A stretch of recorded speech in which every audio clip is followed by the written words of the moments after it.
So I want to talk about the worst thing, or potentially the worst thing, that Blizzard has done in terms of the gaming sphere. We're talking about the communication between players and developers, or potentially the actual development of the game itself, not politics or the actual company dynamic. That is a whole different conversation that I'm not going to talk about today.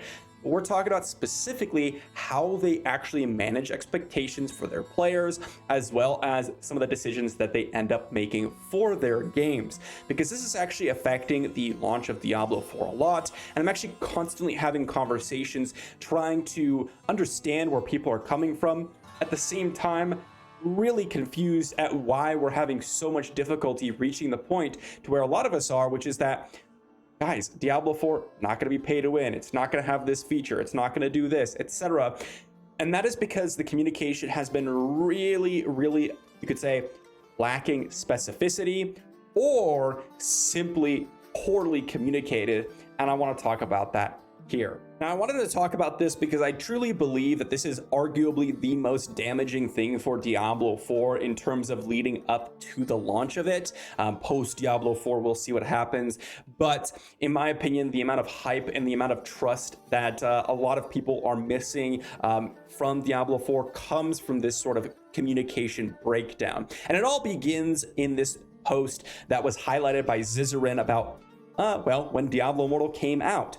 Because in this post here, Wyatt Cheng was trying to correct misinformation about Diablo Immortal. Now, this correction of misinformation, which I'll go over a little bit more deeply in just a second, was misinterpreted due to Wyatt not being specific and not providing context, which in my opinion is the fault of the communicator. In Wyatt Cheng's case, it's Wyatt Cheng, right? So in this post, you can see here, he's correcting someone who basically completely misinterpreted Diablo Immortal system, talking about the rank upgrade system. They basically say that there's a 50-50 system on rank upgrades and that it costs money, which is not true. If you guys play Diablo Immortal, this is not true at all. However, that doesn't mean that there's no pay to win.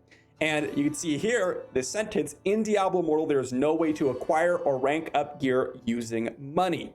Okay, and that basically people interpreted it as, oh, it's not pay to win.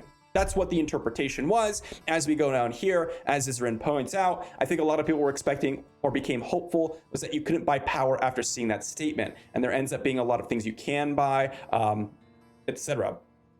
And he points upgrading battle pass and the extra chests after dungeons. You cannot get necessarily extra chests after dungeons. There are packs that you can one-time purchase as you go through the game. But he is right that you can buy a lot of things in the game. Mainly, it boils down to two things: the legendary gem system and the Herodrim system. Okay, those are two very pay-to-win systems in the game. He goes on to say the post you made came across as disingenuous and disappointing to people that have been very big fans. It matters a lot less important if you can't literally buy gear when you can basically buy power anyways. So here's what I want to say about this. Obviously, Blizzard was making a marketing tactic in terms of trying to basically say, hey, gear is completely farmable, but legendary gems are not. And they wanted to separate those two. To me, this is what you should be doing if you want to make money, right? As someone who's very realistic, they just wanted to make money. There's no one can really argue with that. Obviously, when you're making a mobile game, you're trying to make some money, and they wanted to separate the two. And to be fair to Zizarin's post here, I completely agree. It does come across as disingenuous. And this is the big issue, and this is the initial breakdown of communication that I think is literally stuck in people's minds since day one of Diablo 4 kind of content releasing. People continuously refer to this and they say Blizzard are liars. They are liars. We cannot trust what they say. No matter what they say, it's going to be false, because we can see back when they released Diablo Immortal, they said that we couldn't buy power. However, that is, again, as I say, not the correct interpretation, because again, Wyatt has specified in the past, and I should say again, in this post, you should have specified in this post, every post, when you're the game director at Blizzard, you gotta be specific in every post you make. And he did not in this post, but in previous posts, he specified and separated gear and legendary gems. And to be fair, I wouldn't consider legendary gems gear. They're more like upgrades according to gear, not the gear themselves, right? Now, I want to compare that to Diablo 4 and the language that they use in their post. Keep in mind that Wyatt Chang was separating gear and gear upgrades and specifically targeting gear. Now, obviously there's been a ton of confirmation, but just to give you an example here, in the quarterly update back in August 2022, we can see here the most important guiding principle behind the shop and battle pass is to create something players love, look forward to, and appreciate being part of the game. Then they go on to say cosmetics in Diablo 4 create new ways for players to express themselves and never provide advantages in game. So this is a much more clear version. However, and I want to say this again reiterates the problem that I was talking about earlier, even this to me is actually not the way to phrase it. Why? Because they separate with a period the most important guiding principle behind the shop, and then they say cosmetics in Diablo 4 will never provide advantages in game. So then you could say, oh, well, what happens if they sell something different in the shop? Well, as far as we could see, there have been several different comments about there will only be cosmetics in the shop.